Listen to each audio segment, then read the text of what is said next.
Hey everyone, Steve Britton here with another episode of Speaking Freely.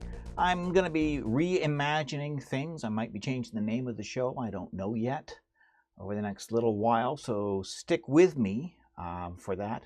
Things won't be changing much though, because it's still going to be me, and I'm still going to be commenting on the news events of the day, free speech issues, and various other things that usually involve people being persecuted or punished for speaking their mind. So with that said, let's get started today with Monday, April the 23rd, 2018, and today we're going to talk about the sentence handed down to Count Dankula. Count Dankula is a Scottish man who refers to himself as a professional shitposter. Back in 2016, Dankula, which of course is a pseudonym, had 8 subscribers on his YouTube channel. His girlfriend at the time, or his current girlfriend still, kept going on and on and on about how their dog, which was a pug, is a pug named Buddha, was the cutest thing in the world. So Dankula, to annoy her and to have a bit of a joke, decided to make the pug the least cute thing he could imagine. He decided to make this pug the least cute thing in the world, a Nazi. So Dankula trained the pug to react with excitement to the phrase, "Gas the Jews," and to lift a paw to the phrase, "Sieg Heil." Then he posted the video to his YouTube channel. Someone found the video, thought it was funny, and posted the link to Reddit. Since then, the video went viral, his girlfriend was annoyed, and life went on. Now that is, of course, until the Scottish police got in on the act. They found the video, they arrested Count Dankula, and then they charged him with a hate crime. 2 years dragged by, during which time Dankula was unable to get steady employment due to the looming trial and accusations of hate. He's received death threats and all kinds of other hate mail. All this for posting a childish joke. Last March, he was convicted of a summary offense under Section 127 of the British Communications Act.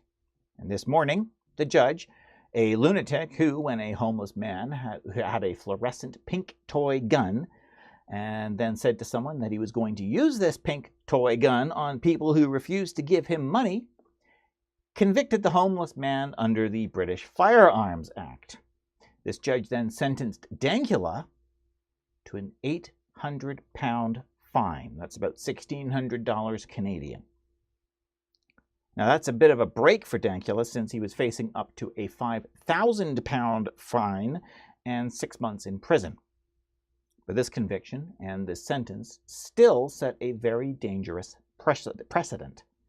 Free speech is under threat in the United Kingdom because now, based on this judgment, if someone feels hurt by the words of another person, not actions mind you, but words, then they can whine to the police and the person will be arrested and then charged with a hate crime.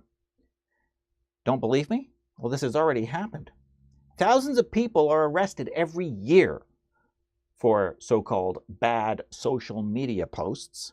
And just the other day, a 19-year-old woman was given community service and a fine for she posted a tribute to a boy who was killed in a car crash. Lyrics to probably the boy's favorite rap song, which included, presumably, these lyrics probably included the so-called N-word. Lyrics to a rap by a rapper, a black rapper. Context was completely ignored, of course, because in the UK, context is irrelevant, it seems. Lauren Southern and some friends of hers had their materials confiscated and their activities shut down by police because their satire and their attempt to make a point was offensive to Muslims. Lauren has since been banned from the UK for making a point. Her friends, Brittany Pettibone and Martin Sellner, were arrested and detained and also were banned from the UK for making a point.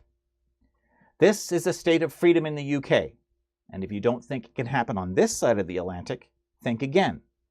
We have Justin People-Kind Trudeau as our soy-sipping Prime Minister here in Canada.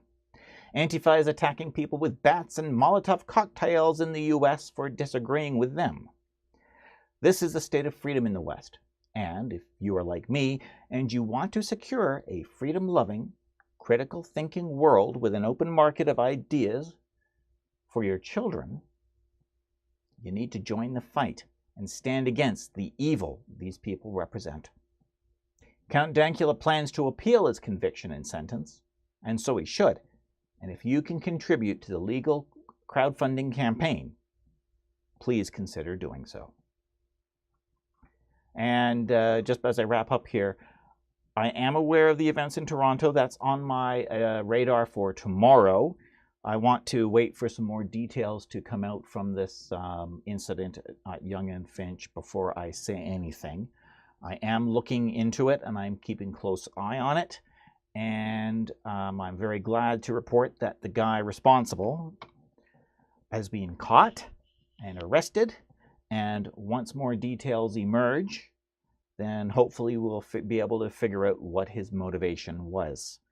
But I want to caution everyone, let's not jump to any conclusions before we know more information.